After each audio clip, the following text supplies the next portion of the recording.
ថានៅពេលដែលយើងអាចស្រឡាញ់ខ្លួនឯងបានគឺយើងនឹងអត់ចាំបាច់ទៅសុំក្តីស្រឡាញ់ពីអ្នកជុំវិញខ្លួនទេយើងអត់ដឹងពីរបៀបដែលយើងស្រឡាញ់ខ្លួនឯងផងហ្នឹងតើយើងនឹងទៅស្រឡាញ់ឬក៏យើងទៅ understand យល់ចិត្តយល់ថ្លើមអ្នកដទៃមិនទៅផ្ដោតតម្លៃចំពោះខ្លួនឯងស្រឡាញ់ខ្លួនឯងប៉ុន្តែមិនមែនថាយើងផាត់ចោលអ្នកជុំវិញខ្លួនយើងទេការដែរមាន identity ណាមួយគឺអាចបង្ខំបានទេវាគឺជាអ្វីដែលវាមាននៅក្នុងខ្លួនយើងស្រាប់ហើយទេ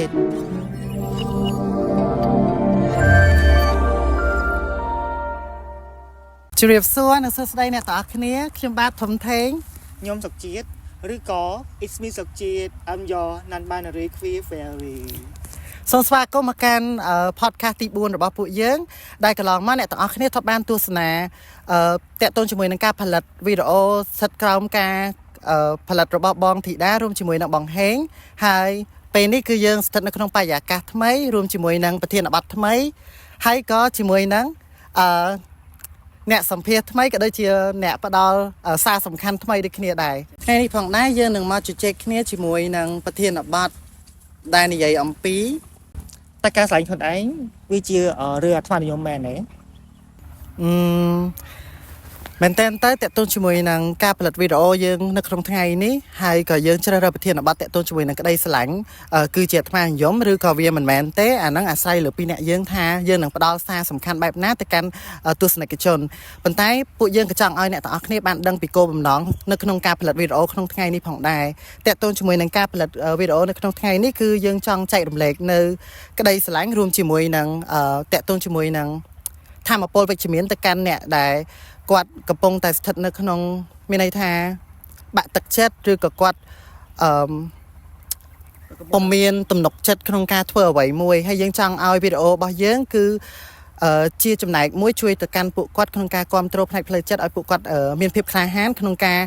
ធ្វើជាខ្លួនឯងក៏ដូចជាដើរតាមក្តីសម័យផងដែរមុននឹងធ្វើការចែករំលែកទៅកាន់អ្នកទាំងអស់គ្នាខ្ញុំក៏ចង់ដឹងពីសុខទុក្ខ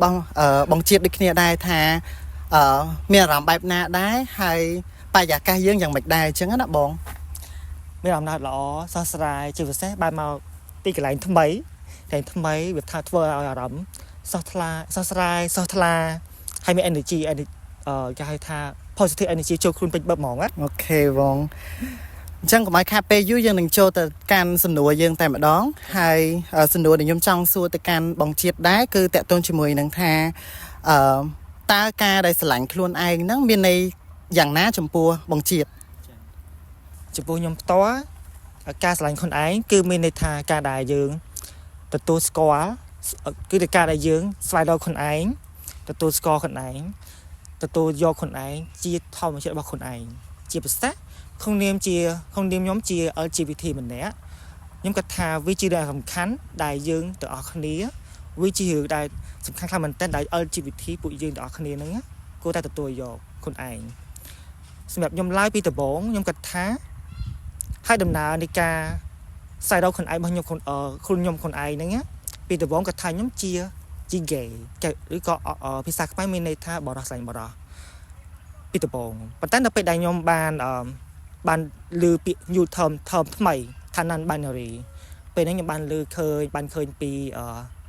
Demi Lovato គាត់ជាតារាចម្រៀងជាតារាចម្រៀងស្ត្រីអាមេរិកម្នាក់អញ្ចឹងណាគាត់បានបង្ហាញថាគាត់អត្តសញ្ញាណ gender របស់គាត់ជា non-binary ពេលហ្នឹងគាត់បានបញ្យល់ថា non-binary វាមិនមែនគាត់អត់បាន identify ខ្លួនឯងជាស្ត្រីឬក៏ជាបរិសុទ្ធវានៅ somewhere in between ថានៅចន្លោះកណ្ដាលពីហ្នឹងហើយនៅពេលគាត់និយាយយមរាយពាក្យហ្នឹងទៅមានថាយើង feel ហ្នឹងមានអារម្មណ៍ថាខ្ញុំមានអារម្មណ៍ចឹងដូចគ្នាខ្ញុំចឹងមកហើយខ្ញុំថាអូខេលឺហើយចាប់អារម្មណ៍ហើយមិនចាប់ដើមស្រាវជ្រាវបន្ថែមហើយបានយើងនៅជាមួយខ្លួនឯងសិក្សាពីខ្លួនឯងយល់ពីអារម្មណ៍ខ្លួនឯងបានចឹងហើយក៏អូខេខ្ញុំគិតថាខ្ញុំជា non-binary បន្តមកទៀតខ្ញុំបានបន្តមកទៀតដំណើរស្វែងរកខ្លួនឯងហ្នឹងគឺអត់ឈប់ដំណឹងទេគឺពេលជាពិសេសបានជប់ថេងដំបងពេលនោះថេងតែងខ្លួនស្អាតខ្ញងហើយគេតែងបែបមក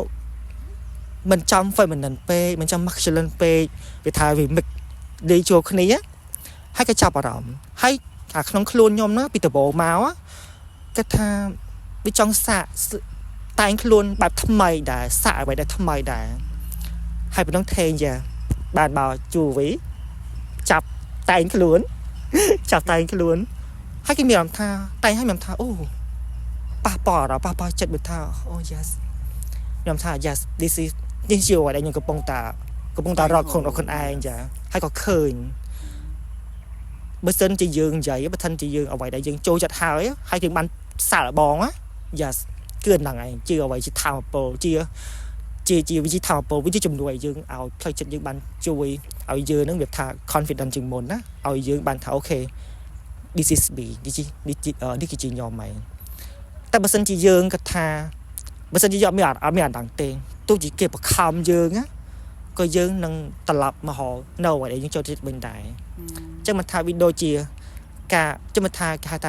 กาบาปังหันจริงจีคนไอกาได้เมนไอเดนทีนามวยเกิดอาจบังคำมาเนี่ยวิกิจิเอาไว้ได้วิเมนในคลองคลุนยังเสียบหาวแต่ก่อนตาดองจำเปวิเลนามวยอ่ะได้นาเกมมาช่วยบังหายอย่างนี้ก็ยังใส่เราได้เคยคลุนวิเลคนไอเป็นนังหากิจท่าดึงยืงบาน on top of the world ยืงบานอีกใครท่า this is me I'm slave มอง yeah ให้trình độ mới tiết ca đa sẵn con ấy để nhung gì mình chấn cứ tạ tôn cho mùi nắng ở ca tha đâm đa là con này hai dương cứ ọt chụp thầm nắng này cứ dương tôi nhóm họ khuyên con anh cả đào còn nhung nơi ta bẩn to sắc xa ở thai tha băng chất ai tụi lì tụi tôi dọc po này mày thầm mày tụi tôi dọc nơi chậm chậm phải thầm mày tụi tôi dọc nơi identity ấy thôi mấy tham tiệt tụi bay đăng thà ta được dương ạ thom chỉ được dương ạ mình là mày phải phạt tiệt chẳng á chẳng ấy nhưng ọt bắt con anh thầm nặng này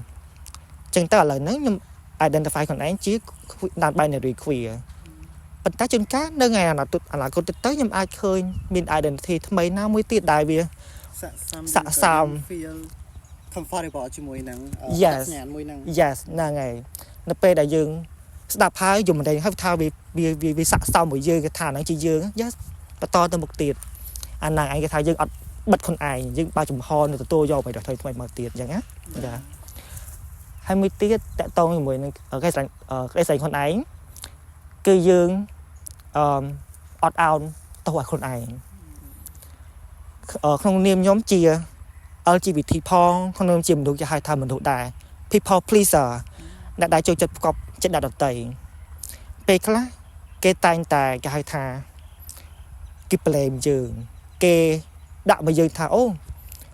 យើងកាត់មកអញ្ចឹងជាកំហុសរបស់យើងធ្វើចិត្តបែបហ្នឹងជាកំហុសរបស់យើងវាអស័ក្តិសមទេពេលហ្នឹងយើងអត់ដឹងថាវាជាណាគេផងយើងក៏ទទួលអាការដែរប្លែមហ្នឹងតែទូដាក់ថាបន្ទោសអាប់ពីអ្នកផ្សេងមកយើងទទួលយកហ្នឹងយើងបន្ទោសឲ្យខ្លួនឯងស្អីខ្លួនឯងហេតុអីក៏យើងកាត់មកខុសគេហេតុអីក៏យើងធ្វើរឿងហ្នឹងថាខុសអីចឹងទៅតែតែការពិតវាមិនមែនជាកំហុសរបស់យើងផងហ្នឹងវាជាអីដែលយើងកាត់មកបែបហ្នឹងអញ្ចឹងដល់ពេលដែលយើងបានដឹងខ្លួនឯងហើយណាថាអូខេខ្ញុំអត់បន្ទោសខ្លួនឯងទេខ្ញុំជិះបន្ទោសខ្លួនឯងខ្ញុំអត់ feel sorry for no អ្វីដែលពួកគេអ្នកផ្សេងនេះដែលគាត់ដាក់មកលើខ្ញុំឯងខ្ញុំទៅអត់ទទួលយកនៅការស្អីបន្ទោសហ្នឹងឯងព្រោះអីខ្ញុំមិនអត់មានកំហុសទេការបើមានកំហុសទេវាជាខ្ញុំយ៉ាស្ដាប់មើលទៅមានអារម្មណ៍ថាបងជាតិគឺឥឡូវហ្នឹងគឺមានភាពគ្រប់គ្រាន់ក្នុងនាមមានន័យថាធ្វើជាខ្លួនឯងហើយជាអត់អោននៅកំហុសឬក៏ដូចជាមានន័យថាការប្រឡែងនៅសម្ពាធដែលអ្នកជុំវិញខ្លួនដាក់មកកាន់បងជាតិអញ្ចឹងខ្ញុំមើលឃើញថាឥឡូវហ្នឹងបងជាតិមានអារម្មណ៍ថាគឺគ្រប់គ្រាន់ហើយស្ដាប់មើលទៅគឺមានអារម្មណ៍ថាក្តីសុខខ្លាំងមែនតើខ្ញុំជឿជាក់ថាអ្នកដែលទស្សនាក៏យល់ដូចខ្ញុំដូចគ្នាហើយពីខ្ញុំទៅខ្ញុំមានន័យថាបើសិនជាកំណត់របស់ខ្ញុំក៏ដូចជាបទពិសោធន៍ជីវិតរបស់ខ្ញុំតាក់ទងជាមួយនឹងការស្រឡាញ់ខ្លួនឯងឲ្យនិយមមិនដៃបែបណាពីខ្ញុំទៅក៏ខ្ញុំអត់ខុសពីបងជាតិដែរគឺការទទួលស្គាល់ខ្លួនឯងប៉ុន្តែទន្ទឹមនឹងនោះគឺការផ្ដោតតម្លៃចំពោះខ្លួនឯងហើយតាក់ទងជាមួយនឹងការផ្ដោតតម្លៃចំពោះខ្លួនឯងហ្នឹងគឺយើងដឹងពីមានន័យថាយើងអាចកំណត់ពីboundary មានន័យថាព្រំដែន នៅពេលដែលយើងអាចកំណត់ពីព្រំដែនក្តីស្រឡាញ់ចំពោះខ្លួនយើងហើយយើងនឹងអត់អាចទៅប៉ះពាល់ឬក៏មានន័យថាប៉ះពាល់ដោយប្រយោជន៍ឬក៏ប៉ះពាល់ដោយផ្ទាល់ទៅកាន់អ្នកម្ខាងទៀតទេព្រោះយើងបាន set boundary នឹងហើយវាជាការពារមួយសម្រាប់យើងក៏ដូចជាតំណែងតំណងជាមួយនឹងភាគីម្ខាងទៀតដូចគ្នាហើយខ្ញុំគិតថានៅពេលដែលយើងអាចផ្ដល់តម្លៃចំពោះខ្លួនយើងគឺយើងអាចផ្ដល់តម្លៃទៅកាន់អ្នកជុំវិញខ្លួនដូចគ្នាមួយវិញទៀតខ្ញុំគិតថាការស្រឡាញ់ខ្លួនឯងខ្ញុំជឿជាក់ថាអ្នកទាំងអស់គ្នាប្រកាសជាឲ្យនិយមន័យផ្សេងពីគ្នាហើយខ្ញុំក៏មើលឃើញថាការស្រឡាញ់ខ្លួនឯងគឺជាការដែលយើងបង្កើតឱកាសឲ្យខ្លួនឯងឬក៏បង្កើតនៅទម្លាប់ថ្មីដើម្បីឲ្យជីវិតរបស់យើងកាន់តែប្រសើរដូចជាការលំហាត់ប្រាណការបរិភោគអាហារដែលមានប្រូតេអ៊ីនការធ្វើយូហ្គាការសមាធិឬក៏ការតែងខ្លួនស្អាតដែលវាជាការបង្កើនទំនុកចិត្តដល់យើងហើយជាការដែលយើងបង្កើនក្តីស្រឡាញ់ចំពោះខ្លួនឯងដូចគ្នាដែរហើយខ្ញុំជឿជាក់ថាទាំងអស់ហ្នឹងហើយគឺជាចំណុចខ្លាំងមួយរបស់មនុស្សម្នាក់ក្នុងការធ្វើអ្វីដែលជាខ្លួនឯងហើយធ្វើវាដោយទំនុកចិត្តធ្វើវាដោយភាពគ្រប់គ្រាន់ហើយទៅមួយផ្នែកទៀតខ្ញុំក៏ចង់ឲ្យបង្ជាតិជួយឆ្លើយតបតាក់ទងជាមួយនឹងចំណុចមួយនេះគឺខ្ញុំចង់ដឹងពីការគិតរបស់បង្ជាតិដែរថាតើមានចំណុចអ្វីខ្លះឬក៏ការគិតបែបណាខ្លះទើបធ្វើឲ្យបង្ជាតិអាចអនុវត្តតាក់ទងជាមួយនឹងការស្រឡាញ់ខ្លួនឯងបានអញ្ចឹងណាបងចានៅសម្រាប់ខ្ញុំនៅពេលដែលខ្ញុំអនុវត្តការរៀនស្រឡាញ់ខ្លួនឯងណាវាជួយបង្កើនទំនុកចិត្តខ្លួនឯងបានច្រើនជាងមុនដូចខ្ញុំនិយាយពីមុនអញ្ចឹងគឺដោយសារតែយើងស្គាល់ខ្លួនឯងហ្នឹងទទួលស្គាល់ខ្លួនឯងហ្នឹង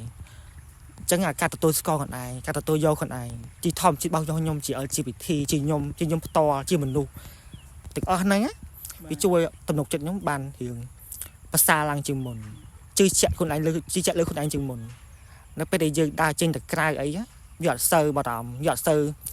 ខ្វល់ពីសម្ដីអ្នកដទៃច្រើនមកនេះទោះតែគេនិយាយទោះតែគេមើលក៏វាប៉ះពាល់បន្តិចដែរហើយមួយទៀតគឺវាជួយឲ្យផ្លូវចិត្តយើងខាងក្នុងយើងនេះគឺមានអារម្មណ៍ថាត្រជាក់ស្ងប់ស្ងាត់ស្រាលសោះថ្លាផ្លូវចិត្តយើងក៏វាប្រសើរច្រើនជាងមុនព្រោះយើងនឹងស្រាប់ថាអ្នក LGBT មិនស្ទឹងទាំងអស់គ្នាហ្មងខ្ញុំជឿអញ្ចឹងស្ទឹងទាំងអស់គ្នាគឺយើងមានអាទម្ងន់មួយហ្នឹងទម្ងន់ក្នុងផ្លូវចិត្តយើងហ្នឹងវាធ្ងន់ខ្លាំងយើងដូចយើងរែកពុនខ្លាំងយើងខំប្រឹងខ្លាំងយើងធ្ងន់ខ្លាំងយើងដោយសារតែយើងមានអត្តសញ្ញាណខុសពីភេទផ្ទុយគ្នា Yes ហើយគេតែងតែ project ទម្លាក់ហ្នឹងមកលើយើងថានេះវាជាកំហុសរបស់យើងនៅពេលដែលយើងបានដឹងហើយគឺវាស្រាលយើងតម្លាក់ដុំថ្មតម្លាក់ដុំអត់អាទៅពាក្យមិនល្អតម្លាក់នៅការតម្លាក់បន្ទុកគឺចោលច្រើនតាន់ច្រើនហ្មងនេះពីខ្ញុំទៅបាទចាស់ថេងវិញពីខ្ញុំទៅខ្ញុំគិតថាតាក់ទងជាមួយនឹងការគិតបែបណាឬក៏ចំណុចបែបណាដែលអាចធ្វើឲ្យខ្ញុំអាចអនុវត្តតាក់ទងជាមួយនឹងការស្រឡាញ់ខ្លួនឯងបានគឺខ្ញុំគិតថាដោយសារតែតាក់ទងជាមួយនឹងការដែលស្រឡាញ់ខ្លួនឯងខ្ញុំគិតថាខ្ញុំអាចអនុវត្តបានដោយសារតែ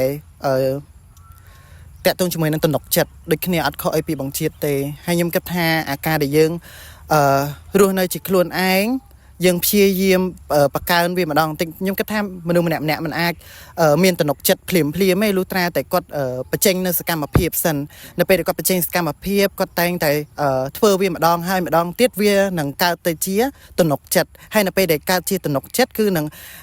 ធ្វើឲ្យគាត់មានភាពជាខ្លួនឯងហើយគាត់មានភាពពេញលេញនៅក្នុងការរស់នៅឬក៏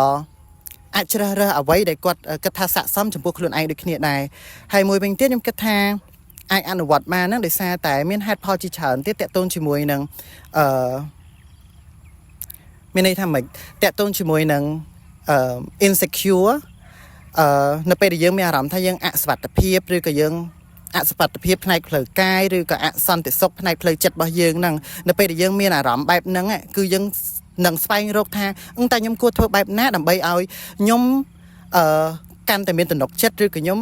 កាន់តែស្រឡាញ់ខ្លួនឯងមានន័យថានៅពេលដែលយើងមានបញ្ហាយើងនឹងព្យាយាមរកដំណោះស្រាយឯជាជាងទុកវាចោលអាហ្នឹងពីខ្ញុំទៅព្រោះខ្ញុំជាមនុស្សម្នាក់ដែល tua bay chỉ nhom chụp bánh ha chởn mén nhom ăn phim cái bị bánh ha tê nhom miên tập chi yếm từ rốt bánh ha tặng nè hay nhom mơ viết ha ta nhom cua chập đam bị pê nè từ hay ta miên chùm rửa na khác để nhom ai chơi ra không ca thưa viết cái sạ là bong chùm mùi năng hưởng tặng nè chắc nhom cái tha ấy để nhom ai ăn đồ vật ca sành khuôn anh bán cứ ca chập đam rồi cái ca đó là ca ấy khuôn anh ban sạ là bong thưa viết hay nhom chưa chạy tha viết thời ca pê về lìaอัดข้อไอปีเนี่ยต่อเนี่ยได้ยังเชื่อแจ่จังผัวเมนตาเปไปเลยตับไอไปแจกแผบยังบ้านทายังนั่งตัวบ้านหรือเปล่านั่งนาเปนายังนั่งเมียนตนกจัดนั่งนาเปนาเป็นท้ายเตรียมตีไอเนี่ยต่อเนี่ยเป็นเจ้งสกามาพิบได้เนี่ยได้เป็นเจ้งสกามาพิบอันวัดนั่งไงมันต่อตมกตีนูเวียนังกาเตจิตนกจัดให้ตนกจัดนี่คือเชียคีสำคัญเหมือนแต่นาเปได้ยังเมียนตนกจัดจุพวกล้วนเยอะยังนั่งไอปลาวิจิปิจอยสมับคลวนไอ้ครัวซ่ารวมជាមួយនឹងសង្គមជាតិទៀតហើយតំណុកចិត្តមិនសម្រាប់ទៅលើ LGBT យើងគឺសម្រាប់មនុស្សទូទៅទាំងអស់យើងទាំងអស់ហ្នឹងបើយើងមានតំណុកចិត្តអាហ្នឹងក៏វាបញ្ហាមួយរបស់យើងដែរចា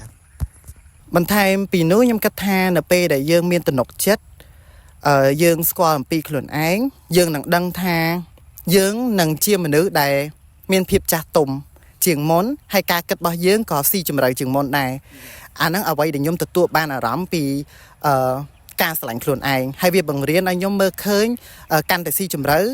ឬមានន័យថាកាន់តែស៊ីជម្រៅអំពីខ្លួនឯងដូចគ្នាហើយខ្ញុំមានអារម្មណ៍ថាខ្ញុំមានភាពជាខ្លួនឯងអត់ខុសអីពីបងជាតិដែលបានលើកឡើងតាក់ទងជាមួយនឹងចំណុចខាងដើមដែលយើងបានជជែកគ្នាទេបងជាតិគឺមានអារម្មណ៍ថាខ្លួនឯងគ្រប់គ្រាន់មានអារម្មណ៍ថាខ្លួនឯងជាខ្លួនឯងហ្នឹងហើយអញ្ចឹងខ្ញុំក៏ដូចគ្នាហើយខ្ញុំក៏លែងបន្តខ្លួនឯងដូចគ្នាដែរព្រោះកន្លងមកខ្ញុំតែងតែទៀមទាការ confirm ពីមនុស្សគ្រប់គ្នានៅពេលដែលធ្វើអ្វីមួយមានន័យថាអត់យើងខ្វះទំនុកចិត្តអញ្ចឹងទៅយើងតែងតែសាកសួរពីមនុស្សជុំវិញខ្លួនន័យថាខ្ញុំធ្វើអញ្ចឹងត្រូវអត់ខ្ញុំគួរធ្វើបែបណាយើងត្រូវការ advice ពីគេមករហូតត្រូវការ confirm ពីគេរហូតមកអញ្ចឹងខ្ញុំគិតថានៅពេលហ្នឹងឯងដែលខ្ញុំត្រូវតែអនុវត្តការស្រឡាញ់ចំពោះខ្លួនឯងត្រូវតែស្វែងរកអីដែលជាឫសគល់ឬក៏អីដែលជាការបង្កើនទំនុកចិត្តសម្រាប់ខ្ញុំដូចគ្នាដែរអញ្ចឹងគឺខ្ញុំគិតថាខ្ញុំនៅពេលដែលខ្ញុំរកឃើញគឺខ្ញុំនឹងលែងមានការបន្ទោសចំពោះខ្លួនឯងហើយខ្ញុំមានទំនុកចិត្តជាងមុនខ្ញុំខាមមានអារម្មណ៍ថាខ្លួនឯងស្ងប់ស្ងាត់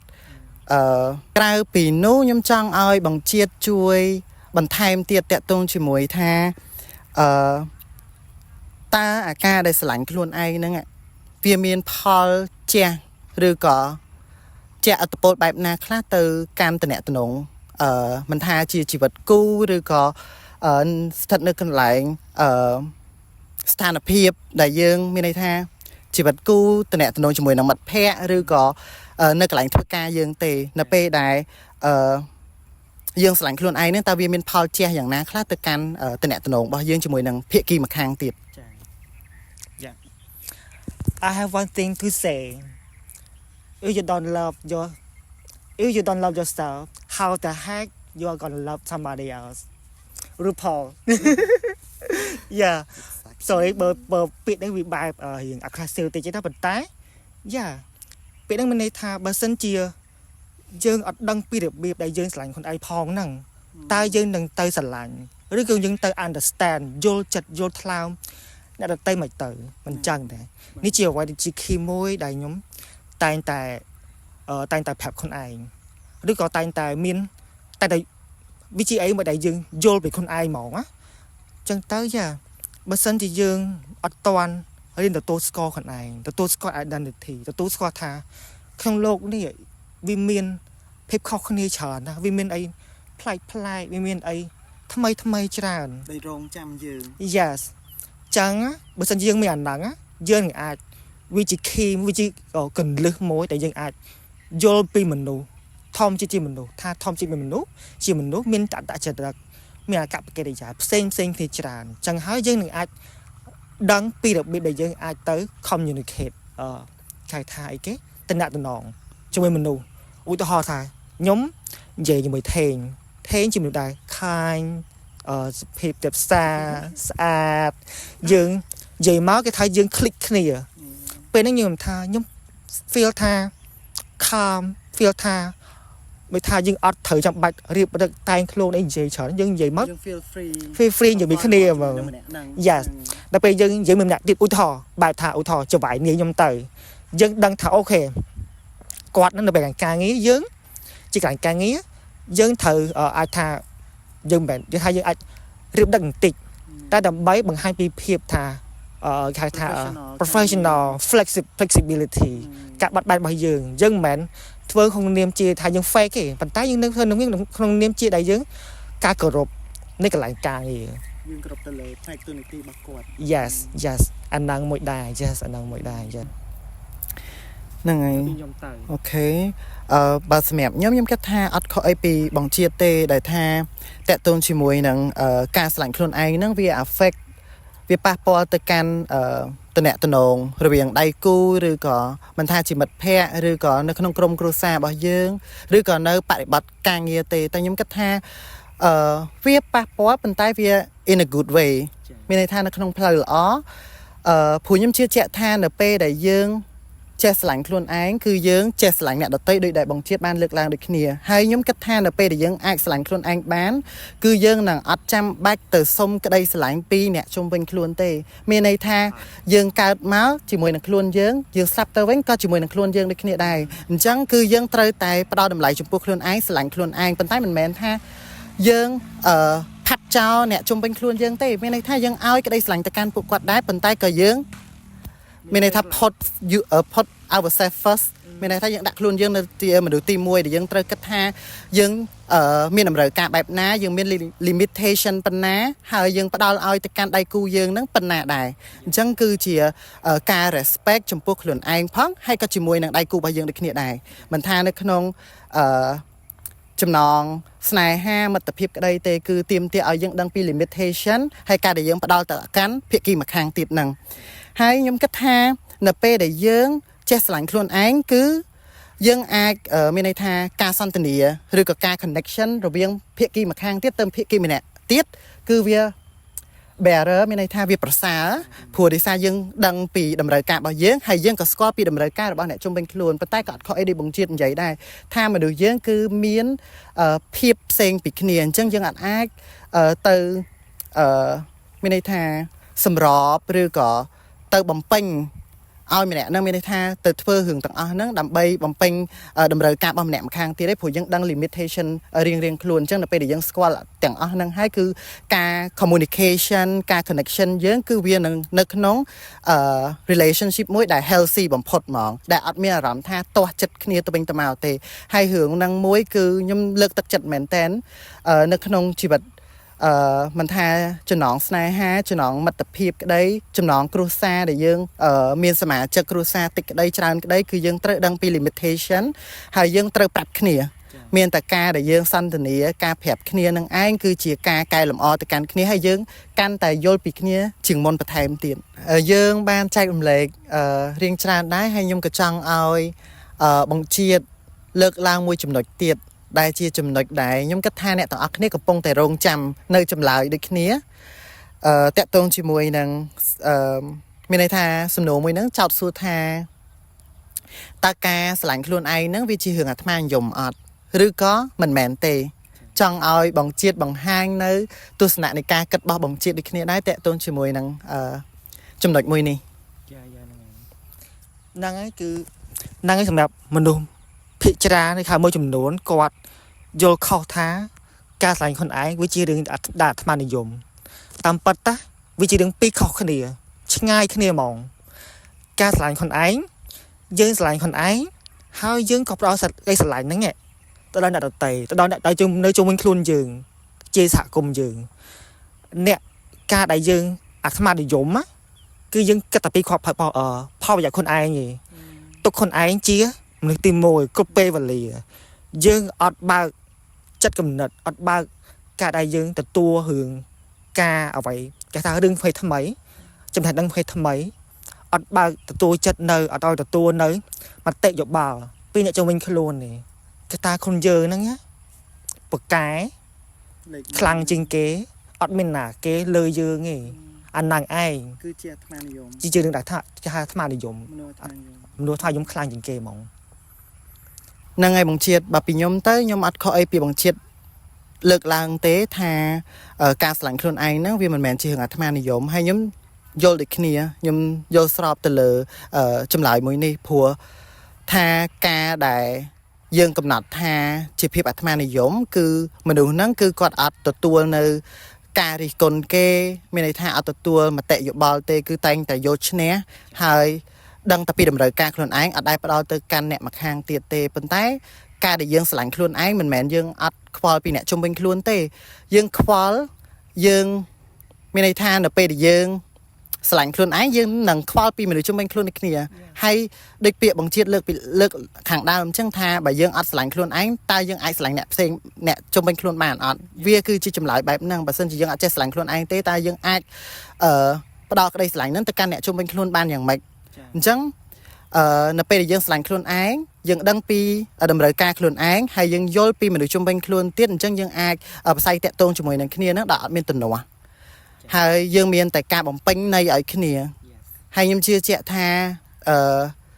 ការស្រឡាញ់ខ្លួនឯងគឺនឹងជាគន្លឹះសំខាន់មួយក្នុងការឲ្យអនាគតរបស់យើងជាមួយនឹងអនាគតអ្នកជុំវិញខ្លួនរបស់យើងហ្នឹងមានន័យថាស្រស់បំព្រមសន្តិភាពទាំងផ្លូវចិត្តទាំងផ្លូវកាយយើងអត់មានទំនាស់ទៅកាន់គ្នាទៅវិញទៅមកទេអញ្ចឹងពីខ្ញុំទៅខ្ញុំគិតថាវាអត់មែនជារឿងអាត្មានិយមទេហើយខ្ញុំគិតថាអ្នកទាំងអស់គ្នាអាចទទួលស្ដាប់បានពីអ្វីដែលពួកខ្ញុំចែករំលែកបានតាំងពីការចាប់ផ្ដើមរហូតមកដល់ពេលនេះដូច្នេះពីពួកយើងទៅយើងមានតែប៉ុណ្ណឹងហើយយើងក៏សង្ឃឹមថាការចែករំលែករបស់ខ្ញុំជាមួយនឹងបងជាតិអាចជាទុនមួយឬក៏ជាផ្នែកមួយដែលអាចឲ្យអ្នកទាំងអស់គ្នារៀនសូត្របានហើយអ្នកទាំងអស់គ្នាអាចស្រឡាញ់ខ្លួនឯងច្រើនជាងមុនហើយសង្ឃឹមថាមានន័យថាមិនថាតំណែងតំណងយើងជាមួយនឹងខ្លួនឯងជាមួយនឹងអ្នកជុំវិញខ្លួនវានឹងប្រសើរដូចគ្នាដែរអញ្ចឹងពីខ្ញុំនិងបងជាតិមានតែប៉ុណ្ណឹងក្នុងការចែករំលែកទៅកាន់អ្នកទាំងអស់គ្នាហើយសង្ឃឹមថាអ្នកទាំងអស់គ្នានឹងពេញចិត្តជាមួយនឹងការចែករំលែករបស់ពួកយើងហើយនឹងជួបគ្នានៅឱកាសក្រោយៗទៀតជាមួយនឹង podcast ថ្មីប្រធានបទថ្មីបរិយាកាសថ្មីបាយ